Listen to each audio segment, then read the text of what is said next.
All right, so in our last video, I'm going to tilt this so that it doesn't cut off the top of my head as much. In our last video, we covered the G chord, the C chord, the D interval chord, and the D7 chord. So you've got 4 chords working with the finger anchoring. I honestly have taught probably 18, 20 people how to play this instrument in a group setting in about an hour, and they'll walk away being able to consistently change between the chords. Put in the time, practice it, because you don't need that much time. If you're going to do chords to sing with, just practice changing the chords for about an hour. You can do this while listening to an audiobook. You can do this while grinning at the way that you're driving your roommate nuts. I don't really care how you do it, but you're not going to get anywhere with any instrument if you just pick it up every so often and go, that was interesting, and then put it down. 1 hour. 1 hour investment.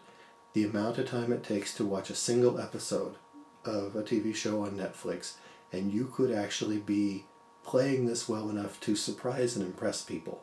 But focus on changing your chords. You got your G chord, C chord, back to the G, D, D7, G.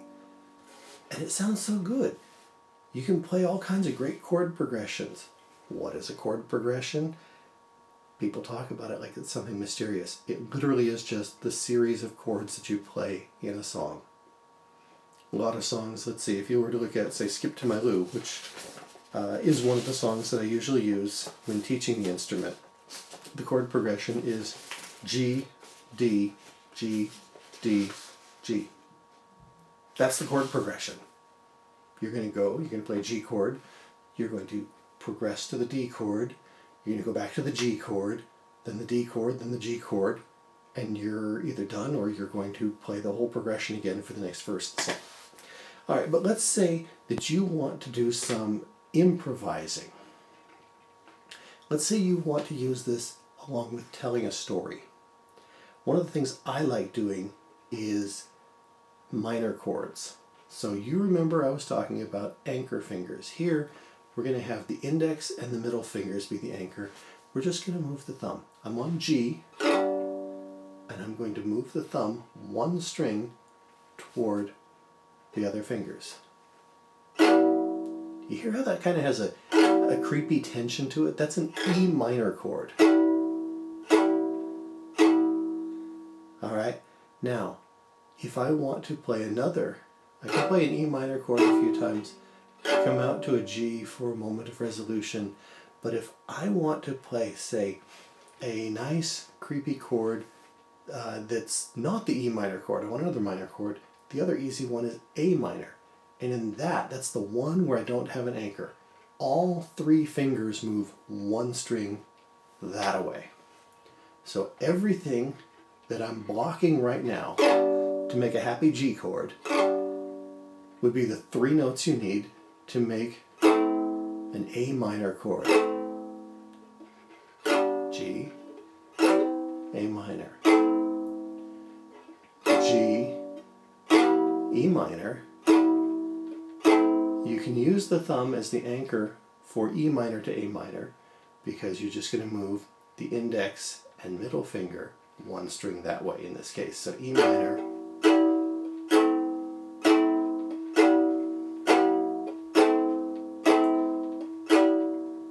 and you might start telling a story, I don't know. Meanwhile, back at the meat hall, the monster was lurking. For a few to drink it, he looking for fight. Beowulf in back room, phone call be making was. Hearing the sound of raucous said, "What the dickens?"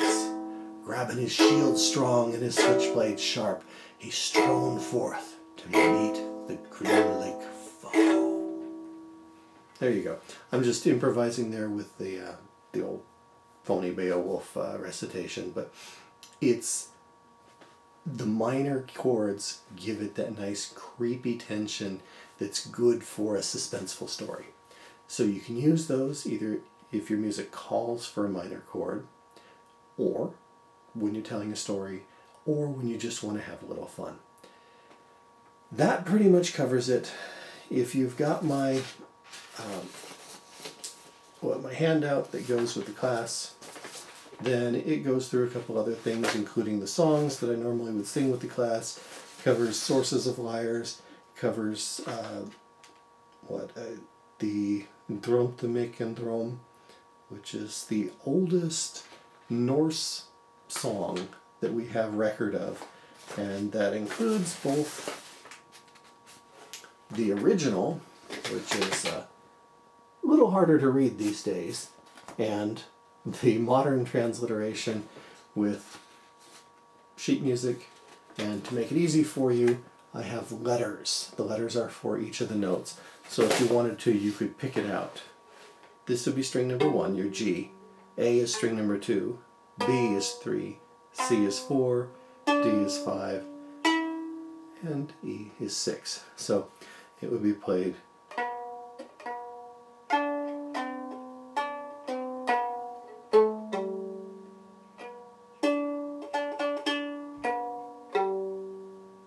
there, simple as that. And you can pick it out, have fun with it. Ultimately, spend some time with the instrument in your hand. You'll have a good time. It's a pretty good instrument considering the price that you paid for it. Back when I was teaching these classes, I would sell the instruments after to anybody who wanted them. Back then, 15 or so years ago, I was asking $75 a piece. Today I'd probably ask a bit more. I think my time is worth a little bit more because I just have less of it. But it's a playable instrument, and it's a fun instrument, and it's a good sounding instrument, and you can see that it's actually a very easy instrument. So, wish you the best.